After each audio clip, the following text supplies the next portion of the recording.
Hello everyone, welcome to Students Point. This is 10th of December and we are going to see all of the important questions for the day. So pay your attention till the end. And today's video is going to be important again. So everyone be attentive. And if you are willing to get the PDF of all these videos, you can join us on Telegram by writing the channel's name, Students Point. You can also follow us on Instagram by writing the username, The Students Point. And if you are finding this video useful, then don't forget to like the video and do share the video with your friends and loved ones. Also don't forget to press the subscribe button and the bell icon to receive the notification of all the latest important videos. Now here is the question for the day which everyone has to answer in the comment section. The question is, Project Elephant was launched in which year? These are the options. Read the options carefully and then answer it. Let's begin now. The first question. Before that, one important notice. From now onwards, I will upload this current affairs series on weekly basis, not on daily basis. Ultimately, our aim is to complete the current affairs, so I will upload it on weekly basis. It will save your time as well as my time, because uploading it on daily basis, it is restricting me and restraining me from doing anything else. So on other days, I will be uploading some other issues related videos, and on Monday or on Sunday, either on Sunday or on Monday, I will upload the entire week's current affairs. So it will be now weekly basis, not on daily basis, but everything will be covered on that weekly basis video. In just a single video, we will cover the entire current affairs of entire week, and on remaining days, whenever I get some important issues, I will upload video on those issues. So it will be more beneficial for everyone. Making it on weekly basis rather than on daily basis will save lot of time, and that time can be attributed to some useful work for you. I may present more videos on some important issues which at present I am unable to. Also, I can bring in future or in later months some question based series for upcoming prelims examinations. So that time will be attributed to some useful or to bring some useful resources for you guys. And on weekly basis, we will cover the entire current affairs for entire week within a single video, and video will be uploaded either on Monday or on Sunday. So these will be the 2 days you can come and just check out that the video whether has been uploaded on Sunday or not. Finally, if not, then it will be uploaded on Monday for sure. For example, we can say here Mount Everest. I wanted to make a separate video on this issue because this issue is very important. But because of time restraints, I am unable to do so. Also, there are many issues, there are many reports for which I want to make detailed video, which can cover their topic in a much comprehensive manner. But because of time constraints, I am unable to do so. But when we will do it on weekly basis, it will save a lot of time and I can make such videos as well. So I hope everyone has understood what I am saying. So let's begin now. The first question. What is the difference between revised height of Mount Everest from its previous one? I am asking here the difference. So the previous height and the revised height has a difference of 0.86 meter. Earlier the height was 8,848 meter. The revised height is 8,848.86 meter. They will easily confuse you. That is why you have to emphasize on this 86 meters. It is 8,848.86 meters. This revised height has been provided by Nepal and China together. Earlier, Survey of India has measured the height of Mount Everest in 1954 as 8,848 meters above the sea level. Mount Everest is also known as Sagarmatha in Nepal. It is also called as Komolangma in China. Mount Everest is named after Sir George Everest, who was a colonial era geographer who served as Surveyor General of India in mid-19th century. For the first time, Mount Everest was scaled in 1953 by the Indian Nepalese Tenzing Norgay and New Zealander Edmund Hillary. Also note that Mount K2 of height 8,611 meters above the sea level, is the second highest peak in the world, and Mount Kanchenjunga, with a height of 8,582 meters, is the third highest peak in the world. So now one more duty for you. You have to answer in the comment section that Mount K2 is located where, and where is Mount Kanchenjunga located. Answer in the comment section, whoever knows this answer. Next question now. Which is the first in India to manufacture 5G NR in India? So it is Nokia. Nokia is going to manufacture 5G NR. What is 5G NR? It is 5G new radio. It is a new radio access technology developed for the 5th generation mobile network. It was designed to be standard for the interface of 5G networks. And if you are preparing for UPSC or state PCS examinations for 2021, then you can enroll yourself into this course. The course fee is just rupees 2249. If you have some issues, you can pay it in 2 installments. The first installment at present and the next installment by end of this month or in beginning of January. The entire syllabus for UPSC will be covered. And after subscribing, you have to send in confirmation here, pointstudent2020@gmail.com. The link for subscription will be provided below in the comment section as well as in the description box of the video. Many students have already enrolled into it.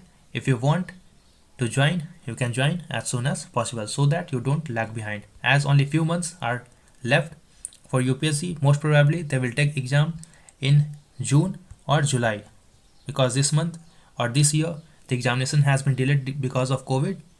Next year they will try to take examinations, I think by end of June or maybe in the beginning of July.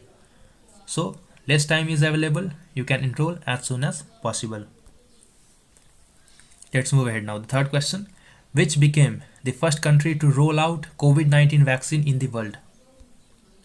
So it is the UK. UK has become the first country to roll out COVID-19 vaccines in the world.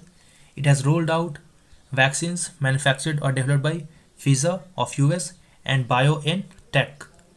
The vaccine is to be provided as 2 injections within a time gap of 21 days, and the person administered with the vaccine will obtain complete immunity after 7 days of second dose. And this Pfizer vaccine uses mRNA technology. However, it is to be noted that the Oxford vaccine showed better efficacy than the Pfizer vaccine. This point is very important, that the Oxford vaccine has showed better efficacy than Pfizer vaccine. The Moderna and Pfizer BioNTech vaccine must be transported at -20 to 80 degrees Celsius. So this is a negative point for Pfizer BioNTech vaccine, as it has to be transported at -20 to 80 degrees Celsius, while Oxford's AstraZeneca COVID-19 vaccine can be transported or refrigerated at just 2 to 8 degrees Celsius, which is affordable even for tropical countries like India, while it is very much difficult for tropical countries to have this much temperature even artificially. Next question now. Consider the following statements about PM Wani. Let's see what is it.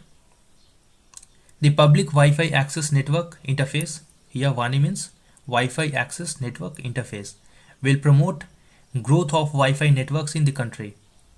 This is correct. And the Public Data Office will maintain, establish and operate Wani compliant Wi-Fi access points. This is also correct. So here C is the right answer. It will promote the growth of public Wi-Fi networks in the country, and this will in turn help in proliferation of broadband internet, employment, enhancement of income and employment. It will help to supply e-services, e-education, e-health, e-medicine, e-telecommunication, e-law services and other facilities. Next question now. Which has not been listed as countries of particular concern for the violation of religious freedom by US State Department? So it is India. India has not been listed in this countries of particular concern for the violation of religious freedom. So who are listed? 8 countries have been listed. These 8 countries include Pakistan, China, Myanmar, Eritrea, Iran, Nigeria, North Korea, Saudi Arabia, Tajikistan, Turkmenistan. I repeat it once again. Pakistan, China, Myanmar, Eritrea, Iran, Nigeria, North Korea, Saudi Arabia, Tajikistan and Turkmenistan. They are listed in this list for engaging in or tolerating systematic, ongoing, egregious violations of religious freedom. And please note that Nigeria has become the first secular democracy that has been named as countries of particular concern, and notably, State Department did not accept the US CIRF recommendation that India, Russia, Syria, Vietnam to also be designated as country of particular concerns. Next question now. Consider the following statements about froth. What is froth? Froth means a mass of small bubbles on a liquid surface. This is correct. You must have seen such kind of liquid small bubbles on river or floating water of river. It is also referred to aggregation of bubbles on an agitated liquid. This is also correct. So here both of these options are correct. So C is the right answer. What is the news? See, for the last decade, frothing has been observed in river Yamuna. But in recent years, frothing has substantially increased in river water of Yamuna. What are the reasons behind it? See, since Yamuna river water falls from a great height in Okhala barrage, it leads to bubble formation. Quite obvious, we have seen that when water falls with a great height, it creates bubble. Also during winters, the temperature dips near zero, hence foam formation is accompanied, and the chemical factors responsible for foam formation include frothing is ammonia, increase from untreated household waste containing detergent and phosphorus. Next important question. Which state has topped Urban Governance Index released by Praja Foundation? So it is Odisha. Odisha has topped this list of Urban Governance Index. According to the Urban Governance Index, Odisha has topped the list, and it has been followed by Maharashtra and Chhattisgarh, while Delhi's rank was 13th. In this list, the states which stood at bottom were Manipur and Nagaland. Remember, Manipur and Nagaland were at the bottom, Odisha was at the top, followed by Maharashtra. The rank has been awarded to the states based on their local self-government and grassroots democracy. Next question now. Which is the first union territory to become 100% organic?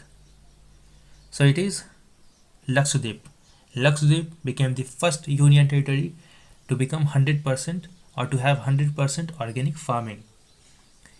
Organic farming means farming without the use of synthetic fertilizers and pesticides, and providing access to safer food choices and making agriculture more environment friendly.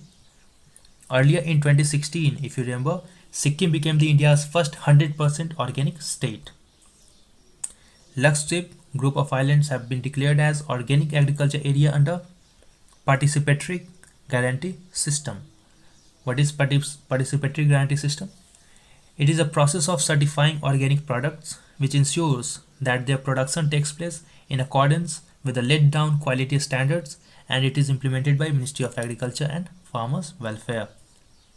And if you have found the video useful till now, do like the video and do share the video with as many friends of yours as you can. Now let's see some more points in news. United Nations General Assembly recently approved resolution that proclaimed to mark December 27th as the International Day of Epidemic Preparedness. The day is to be marked to facilitate exchange of information, transformation of scientific knowledge and best practices locally, regionally, nationally and internationally. So I hope you find the video useful. Do like and do share the video, subscribe and press the bell icon. We will meet again in the next video, most probably on Sunday or on Monday. Until then, stay safe and thanks for watching.